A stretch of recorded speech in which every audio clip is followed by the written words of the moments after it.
பெண்கள் தான் இந்த சமூகத்துடைய முதுகெலும்பு. மக்கள் தொகையில சரிவாதியாக இருக்கக்கூடிய பெண்கள் முன்னேறாம எந்த நாடும் வளர முடியாது. இந்தியாவிலேயே அதிக குற்றங்கள், பெண்களுக்கு எதிரான குற்றங்கள், குறிப்பாக பெண் குழந்தைகளுக்கு எதிரான குற்றங்கள் தமிழ்நாட்டில் தான் நடக்கிறது. வாக்குறுதி கொடுத்தால் அதை நிறைவேற்றுவோம் என்று மக்களுக்கு நன்றாக தெரியும். அது மட்டும் இல்லாம அடுத்த ஆட்சிக்கு வரப்போவதும் நாங்கள் தான். அதனால் தேர்தல் அறிக்கையை நிறைவேற்ற போவதும் நாங்கள்.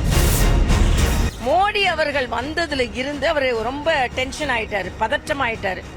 என்னொன்னு அவங்க காலை பாக்குறாங்க, நானும் திரும்பி பார்க்க சொல்லுங்க. மத்தவங்க காலை பாக்குறாங்களா இல்லையான்றது வேற. அண்ணன் கொஞ்சம் திரும்பி பார்க்கட்டும், எவ்வளவு போராட்டம் நடந்து கொண்டு இருக்கிறது தமிழ்நாட்டுல, எவ்வளவு பிரச்சனை இருக்குதுன்னு. நீங்கள் ஒரு நாளைக்கு ஒரு நிலை எடுப்பதை போல அவரும் ஒரு நாளைக்கு ஒரு நிலை எடுக்கிறார்கள். எங்களோடு வர வேண்டும் என்று நினைத்தால் சூழ்நிலைகள் அவருக்கு எப்படி ஏற்பட்டிருக்கிறது என்று என்னால் சொல்ல இயலாது. எங்கு சென்றாலும் வாழ்க. நாங்கள் கூட்டணிக்கு வரணும், அம்மாவுடைய ஆட்சி அமைக்கிறதுக்கு வரணுங்கிறதுக்கான நட்பு ரீதியான அணுகுமுறை தான் எங்களை அணுகினார்கள். அதுக்கு நான் போனப்பயே முக்கியமான தலைவர்கள் கூப்பிட்டு நான் 2-3 போனேன். அப்போ அண்ணன் இபிஎஸ் அவர்களும் அவர்கள்ட்ட ஏஎம்எம்கே நம்ம கூட கூட்டணிக்கு வரணும் அப்படிங்கிறது அவருடைய சம்மதத்தோடு தான் என்கிட்ட பேசினாங்க.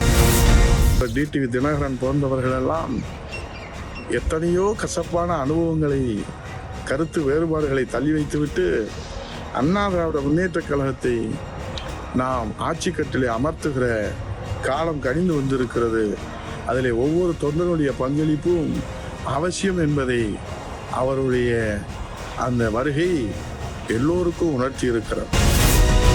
என்னுடைய ஒற்றை கோரிக்கை, வேண்டுகோள், பிரிந்து கிடக்கின்ற அனைத்து இந்திய அண்ணா திராவிட முன்னேற்ற கழக அனைத்து சக்திகளும் ஒன்றிணைய வேண்டும் என்பதுதான் இன்றைய தலையாய கோரிக்கையாக இருக்குது. வேறு எந்த கோரிக்கையும் கிடையாது.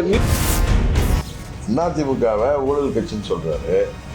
21 வரைக்கும் ஆட்சி இருந்தப்ப வரைக்கும் அமைச்சராக இருந்தவர் அண்ணன் செங்கோட்டையன். அவர் இப்போ அங்கே கட்சி தான் சொல்லிருக்காரு. என்ன அவங்க ஸ்டாண்டர்டுன்னு தெரியல. ஒரு பைசா தொடரப்பட்ட எனக்கு தேவையே இல்லைங்கிறாரு. பணம் அதில் வந்ததுனால இப்போ பணத்தை கள்ள டிக்கெட் விற்காம எனக்கு இவ்வளோ வருமானம் வந்து இன்கம் டேக்ஸ் கட்டினா நியாயமான ஆளு சொல்லலாம். நாங்கள் அப்படியே எங்களுடைய கட்சிக்கு ஒரு ராஜ்யசபா சீட்டு கேட்டால் குற்றமாது.